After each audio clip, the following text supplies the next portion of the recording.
Hi everyone, good evening. कैसे हैं आप सब? आई होप आप सब बहुत अच्छे होंगे and welcome to my new vlog. Evening का टाइम था, कल वाला जो मैंने व्लॉग एंड करा था ये जस्ट उसके आगे की क्लिप है।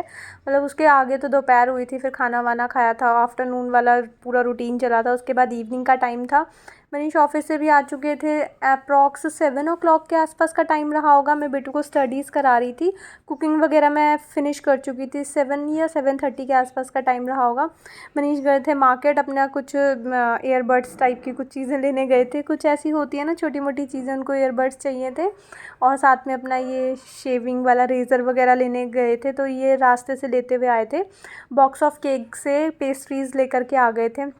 वैसे तो इवनिंग टाइम में ना मैं काफ़ी अवॉइड करती हूँ ये सब चीज़ें ना आएँ, बट अगर आ जाती हैं तो अच्छा ही लगता है, क्योंकि मेरे को ये बेक्ड आइटम्स ना बहुत ज़्यादा पसंद हैं। वैसे तो बहुत हार्मफुल होती हैं, नहीं खानी चाहिए, कंट्रोल करना चाहिए, बट मेरे को केक, पेस्ट्री, बिस्किट और मतलब ये कुकीज़ टाइप वाली चीज़ें होती हैं ना, मेरे को बहुत बहुत बहुत ज़्यादा पसंद है। मनीष को ये सब बहुत रेयरली पसंद है। मैंने बोला ना कि हमारा जो टेस्ट है वो बहुत ज़्यादा ऑपोजिट है। जो मेरे को पसंद है वो उनको बहुत कम पसंद है, जो उनको पसंद है वो मुझे बहुत कम पसंद है। तो मेरे को पेस्ट्रीज़, केक वगैरह बहुत ज़्यादा पसंद है। बट अभी ऐसा कोई मूड था नहीं मेरा खाने का, बट ले आए थे तो खाना तो बनता था। हम दोनों के लिए लेकर आए थे, बेटू और मेरे लिए लेकर आए थे पाइनएप्पल वाली, वाइट वाली, और अपने लिए पता नहीं कुछ ब्लूबेरी वाला फ्लेवर लेकर के आ गए थे। मेरा ना ऐसा है कि ये देखो, अभी मैं खा करके कैसा मुँह बनाऊंगी। मेरे को यहाँ पे ये वाला फ्लेवर जो था वो बिल्कुल अच्छा नहीं लग रहा था। ब्लूबेरी वाला कुछ अजीब सा फ्लेवर आ रहा था, मेरे को तो अच्छा नहीं लगा। और मनीष को वो कहीं जाते हैं रेस्टोरेंट में या कहीं पे भी जाते हैं ना, उनको अलग अलग तरह की चीज़ें ट्राई करना बहुत ज़्यादा पसंद आता है। और मेरे को मतलब मैं बहुत लिमिटेड चीज़ें खाती हूँ, मतलब बहुत कम चीज़ें ट्राई करती हूँ। मेरे को ज़्यादा ऐसे टेस्ट वेस्ट ट्राई करना अच्छा लगता नहीं है। समटाइम्स बहुत ख़राब सी चीज़ें आ जाती हैं तो फिर वो मेरे से बिल्कुल खाई नहीं जाती, टोटली पैसे वेस्ट हो जाते हैं, तो मेरे को बिल्कुल अच्छा लगता नहीं है। तो मेरी बहुत सेलेक्टेड सी मतलब मेन्यू है मेरा, मैं उसी में से ही ऑलवेज़ जाती हूँ। मैं बाहर जाती हूँ तो ऑलवेज़ मेरा फेवरेट पनीर है, तो मैं पनीर ही ऑर्डर करती हूँ। और मेरे साथ ये होते हैं तो ये डिफरेंट डिफरेंट टाइप की चीज़ें ऑर्डर करते हैं। कुछ पसंद आते हैं तो खाते हैं, नहीं खाती तो फिर वो वेस्ट भी हो जाता है। तो इसलिए मैं ना बहुत ज़्यादा नई नई चीज़ों में जाती नहीं हूँ। तो ये लेकर के आए थे, इनको खुद भी पसंद आई नहीं थी, बाद में इन्होंने बचा दी थी। और फिर वो मेरे से भी खाई नहीं जा रही थी, क्योंकि मेरे को भी अच्छी लग नहीं रही थी। अजीब सा ही कुछ था, नीचे से कुछ ऐसे लगे था बिस्किट टाइप की कुछ बेक करी हुई है, नीचे से ब्रेड और ऊपर से कुछ अजीब सा कुछ ब्लूबेरी वाला फ्लेवर था। मेरे को भी अच्छी लगी नहीं बिल्कुल। बाकी जो वाइट वाली थी वो बहुत ही यमी सी थी। मतलब ये बॉक्स ऑफ केक है ना, हमारे पास में ही है। तो इसकी ना जो पेस्ट्रीज़ होती हैं ना बिल्कुल फुल होती हैं। जैसे जो ये क्रीम होती है ना, कुछ की क्रीम बहुत खाली खाली सी होती है कि पता ही नहीं चलता, लेकिन ये हैवी वाली क्रीम है जो मतलब टेस्टी सी पेस्ट्रीज़ वगैरह यहाँ पे मिलती हैं, केक वगैरह भी।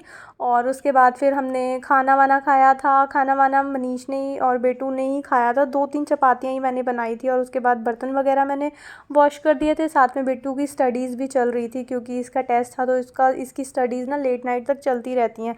ऑलमोस्ट हर दिन ही इसका टेस्ट वगैरह चलता रहता है। तो फिर उसके बाद ना मैं थक गई थी। मनीष का ना ऐसे आज गर्मी बहुत ज़्यादा हो रही थी, इतनी ज़्यादा हो रही थी कि ना फ़ैन के नीचे भी बहुत गर्मी सी लग रही थी।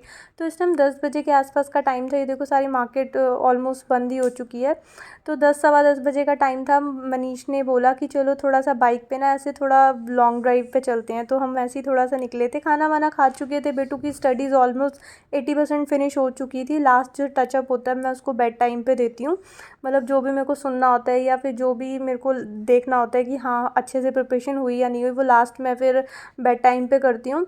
और उसके बाद फिर घूम के आए थे थोड़ी देर हम, और कितने 11:15 बजे के आसपास का टाइम हो गया था जब हम घर आए थे। आधा पौना घंटा घूम कर आए थे। और उसके बाद फिर आकर के जो मैंने इवनिंग में कपड़े वगैरह डाले थे, क्योंकि मॉर्निंग में जगह नहीं थी, तो इवनिंग में ये कर्टन्स वगैरह सूखने के लिए डाले थे, सूख चुके थे। मनीष के शूज़ थे वो भी उतार के रख लिए थे। और घूमने के चक्कर में ना मेरा मॉर्निंग का काम जो था वो बहुत लेट हो गया था। 11 बज गए थे और इस टाइम मैं ये भिंडी वगैरह वॉश करके आई थी। और इसकी मेरे को कटिंग वगैरह करके रखनी थी। अगर मैं रात को कटिंग वटिंग का काम ना निपटा के रखूँ ना, तो जब तक का टाइम होता है मेरे पास तब तक सिर्फ मैं कटिंग ही कर पाऊँगी, सब्ज़ी बन नहीं पाएगी। तो इसलिए मैं रात को ही कट वट करके सोती हूँ। हालाँकि पहले मेरे को ना ये रात को काट वट के सब्ज़ी वगैरह रखना मेरे को अच्छा लगता नहीं था, बट अभी कोई ऑप्शन नहीं है मेरे पास। मैं बोलती थी कि मेरे को पसंद नहीं है रात को कटी हुई सब्ज़ी मॉर्निंग में खाना, बट जब ऑप्शन नहीं है तो कुछ कर नहीं सकते।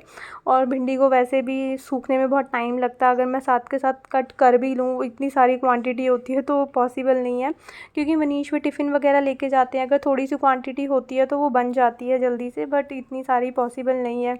आधा किलो के अप्रॉक्स थी ये भिंडी। तो वो कटिंग वटिंग निपटा करके मैं 11:15 बजे तक फ्री होकर के बेड पे आई थी। उसके बाद बेटू की जो हल्की फुल्की टचअप वाली स्टडीज़ रह गई थी मैंने वो करवाई थी। सोते सोते मेरे को 12 ऑलमोस्ट बज गए थे, 11:15 11:30 से ज़्यादा का ही टाइम हो गया था, मतलब 11:15 तक हो ही गया था। फिर उसके बाद वही मॉर्निंग में 6:15 बजे मैं उठ गई थी। 6 बजे का अलार्म है, 6 से 6:30 बजे तक स्नूज़ कर करके, मतलब डिपेंड करता है कौन सी सब्ज़ी मॉर्निंग में बनानी है तो उसके अकॉर्डिंग मैं उठ जाती हूँ। अगर थोड़ी हैवी वाली सब्ज़ी होती है तो मैं 6 बजे उठ जाती हूँ, थोड़ा ठीक उससे थोड़ी नीचे की होती है तो मैं 6:15, वरना भिंडी जैसी सब्जियाँ होती हैं ना तो मैं 6:30 बजे भी कभी कभार उठती हूँ। उसके बाद ये मॉर्निंग का टाइम हो चुका था और उसके बाद खाना वाना मैंने बना दिया था और जब बेटू गई थी तभी बना दिया था। मेरा सब्ज़ी भी बन गई थी, आटा भी मैंने लगा दिए थे साइड में, दूध भी रखा हुआ, ये सब मैंने बॉईल कर दिया था।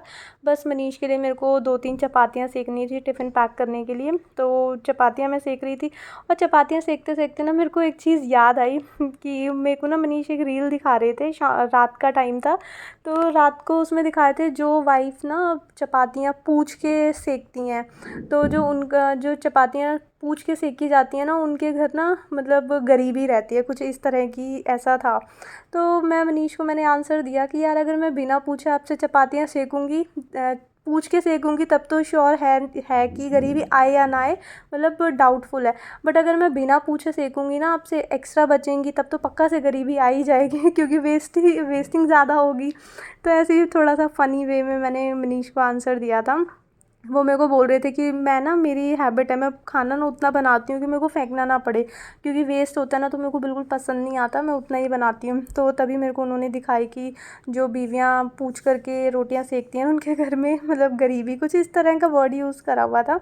तो मैंने कहा पक्का से पूछ के सेकने से तो पता नहीं, लेकिन बिना पूछे सेकने से पक्का गरीबी आ जाएगी क्योंकि बहुत ज़्यादा वेस्टिंग बढ़ जाएगी घर में। और उसके बाद मेरा वॉइस ओवर बहुत पीछे चला गया। यहाँ पे रात को ना मतलब थोड़ा सा वो जो हम इसमें फ्रिज में थोड़ा सा नंबर बढ़ा के चलाते हैं ना, तो मैंने थोड़ा सा पता नहीं कैसे वो घट गया, जिसकी वजह से फ्रीज़र में जितनी भी आइस वगैरह थी ना वो ऑटोमेटिक मेल्ट हो गई और पूरी रात फ्रिज ने ना बहुत सारा पानी वानी छोड़ दिया।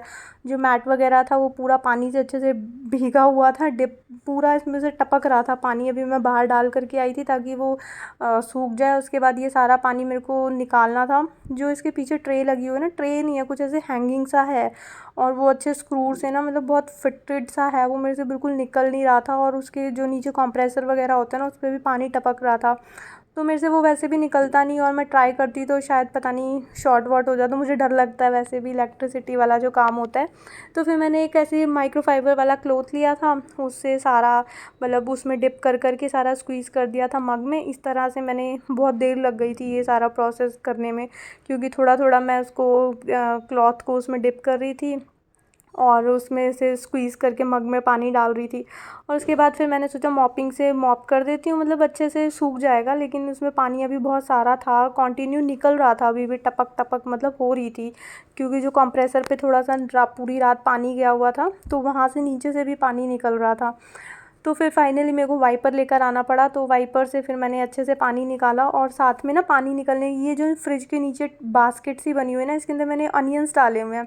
तो वो अनियंस के वो जो पतले पतले से ऊपर के छिलके से होते हैं वो निकलते हैं और वो नीचे गिरे हुए थे, क्योंकि बास्केट के अंदर से गैप होता है तो वो नीचे निकले हुए थे। उसके ऊपर पानी गया तो वो पूरे इस तरह से ख़राब से हो गए और पूरा काला काला पानी वहाँ से निकलने लग गया। पहले तो प्लेन पानी था तो दिख नहीं रहा, पता नहीं चल रहा था कि उस एरिया में पानी है या नहीं है। बट जब मैंने फ्रिज को आगे पीछे करा तो उसमें सारे जो अनियन पील्स थे वो सारे गीले हो गए, तो तब पता चल रहा था कि वहाँ पे बहुत सारा पानी, इनफैक्ट बहुत गंदा सा पानी सा निकल रहा था वहाँ से। फिर वो एरिया मैं अच्छे से वाइपर वगैरह करके क्लीन करके आ गई थी। मैंने कहा जब तक वो ड्राई होता है उसके बाद ही क्लीनिंग स्टार्ट करूँगी, जो झाड़ू पोछा वगैरह वो बाद में ही होगा। तो फिर वहाँ पे मैं फ़ैन वैन ऑन करके मतलब वाइपर करके अच्छे से क्लीन करके आ गई थी। तब तक मैंने कहा बेडरूम का नंबर लगा देते हैं। अंदर आई थी तो मनीष ने पूरा एग्जीबिशन लगा रखा था टी शर्ट्स का, शर्ट्स का, क्योंकि उन्होंने कल जाना है तो उन्होंने ये सारे क्लॉथ्स निकाल रखे थे अपने, कुछ वॉश करने थे, कुछ मतलब उन्होंने निकाल करके रख रखे थे। वो अपने कपड़े सेलेक्ट कर रहे थे कि क्या लेके जाना और क्या नहीं लेकर जाना, तो फिर वो उन्होंने वैसे ही रख के चले गए थे। तो वो सब मैंने हटाए, जो वॉश करने वाले थे वो वॉश करे, जो अलग रखने वाले थे वो मतलब जो उनके लिए पैकिंग के लिए मेरे को अलग रखने थे वो मैंने अलग रख दिए थे। और उसके बाद फिर मैंने बेडशीट वगैरह झाड़ दी थी और उसके बाद सिंपली झाड़ू वगैरह लगाने के लिए आ गई थी, क्योंकि इसके बाद ही डस्टिंग होती है, झाड़ू लगा लेती हूँ पहले, वरना वैसे तो रेनी सीज़न है ऐसा कुछ मतलब पता चलता नहीं है। लेकिन 2 दिन हो गए बहुत ही ज़्यादा गंदी वाली गर्मी हो रही है, मतलब बेयर नहीं कर पाती हूँ मैं तो। ये देखो पीछे बालकनी में किसी ने टेडी क्रैक करा हुआ ये टॉय सा फेंका हुआ था, वही मैं दिखा रही थी स्क्रीन पे ला करके कि बालकनी से रोज़ तो टॉफ़ीज़ वगैरह के वो पील्स वगैरह रैपर्स वगैरह निकलते थे, और आज किसी ने ये क्रैक करा हुआ, मतलब फटा हुआ था वो पूरा, जो छोटा सा ऐसे टॉय था वो पूरा ख़राब था, तो वो फेंका हुआ था। और उसके बाद फिर मैंने अच्छे से झाड़ू वगैरह लगा दी थी, बेडरूम से भी और पूरा बाहर तक ऑब्वियसली।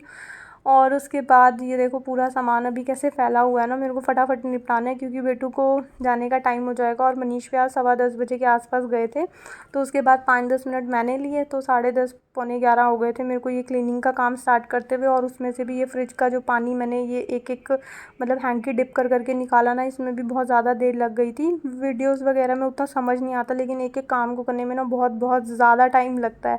और मेरे साथ वैसे भी टाइमर लगा होता है, मेरे को 12 बजे तक बिल्कुल रेडी होना होता है, 12:15 तक मैं निकल जाती हूँ बेटू को लेने के लिए, क्योंकि 12:25 पे तो उसकी छुट्टी हो जाती है। तो उसके बाद फिर यहाँ पे मैंने झाड़ू वगैरह लगा ली थी, साथ ही साथ फिर मैंने यहाँ पे अपना सोफ़ा वगैरह भी सेट कर दिया था, सेट ही पड़ा हुआ था अच्छे से, मैंने बस थोड़ा सा इसको अरेंज कर दिया था। उसके बाद गीला कपड़ा मैंने टेबल पे भी लगा दिया था ताकि जो है हल्की फुल्की डस्ट है वो भी क्लीन हो जाए। और साथ ही साथ फिर मैंने डस्टिंग कर दी थी फ्रिज की भी, नीचे से तो वैसे भी सारा फ्लोर क्लीन हो ही गया था, इधर की साइड से फटाफट मॉपिंग हो जाएगी, बस थोड़ी सी डस्टिंग वगैरह करी थी। वही जो टेबल पे मैंने माइक्रोफाइबर वाला गीला क्लॉथ लगाया था ना, वही सेम मैंने इसके ऊपर भी लगा दिया था ताकि हल्की फुल्की जो भी डस्ट है वो भी क्लीन हो जाए। उसके बाद फिर यहाँ पे मैं आ गई थी मॉपिंग करने के लिए। इधर का एरिया तो ऑलमोस्ट क्लीन था, बस मेरे को अरेंज करके रखना था क्योंकि फैला पड़ा था ऊपर का फ्रिज का ये बुके वगैरह, मतलब ये आर्टिफिशियल प्लांट्स वगैरह जो आर्टिफिशियल फ्लावर्स थे ये भी नीचे रखे हुए थे। और इनका ये ट्रॉफ़ी का ये वाला जो बॉक्स है ये काफ़ी टाइम से रखा हुआ है, मैंने बोला था आज तो मैं कबाड़ी को बेच दूँगी अगर आएगा तो, क्योंकि आप यूज़ ही नहीं कर रहे, लेके नहीं जा रही। ये लास्ट कंपनी की थी, अब तो इन्होंने ऑफिस ही चेंज कर दिया है, तो वो कब से स्पेस घेरे हुए पड़ा हुआ है ना, उसका कोई यूज़ ही नहीं हो रहा है, और ना ही वो किसी के काम की है कि मैं किसी को दे सकूँ, वो किसी के भी काम की नहीं है क्योंकि उस पर नेम वगैरह प्रिंट है जिनके नाम की वो ट्रॉफ़ीज़ वगैरह बनी थी। और उसके बाद फिर फ्रिज से जो मैंने मिल्क वगैरह बाहर निकाल दिया था ताकि गिर ना जाए, तो वो सब मैंने सेट कर दिया, फ्रिज वगैरह अच्छे से सेट वेट करके ऑन कर दिया था मैंने, क्योंकि फिर दूध वगैरह भी ख़राब हो जाता, क्योंकि गर्मी बहुत ज़्यादा हो गई है 2 दिन से दोबारा। पता नहीं अभी तो मानसून में भी इतनी गर्मी हो रही है, बाद में क्या हाल होगा जब मानसून चला जाएगा। लिटरली अभी मैं आती हूँ ना बेटू को लेकर के 5 मिनट 10 मिनट के लिए तो मैं बेहोश हो जाती हूँ बेड पर जा कर के, इतनी ज़्यादा गर्मी मेरे को लगती है, जबकि मैं रिक्शा ले करके आती हूँ। और उसके बाद ये कर्टन वगैरह भी मैंने सेट कर दिया था, और उसके बाद सीधा मेरे को नहाने जाना था और फटाफट से बेटू को लेकर के आना था। और बस आज का ब्लॉग मैं यहीं पे एंड करती हूँ। आई होप आपको ये ब्लॉग अच्छा लगा, अगर आपको ये ब्लॉग अच्छा लगे तो इसको लाइक शेयर सब्सक्राइब जरूर करो।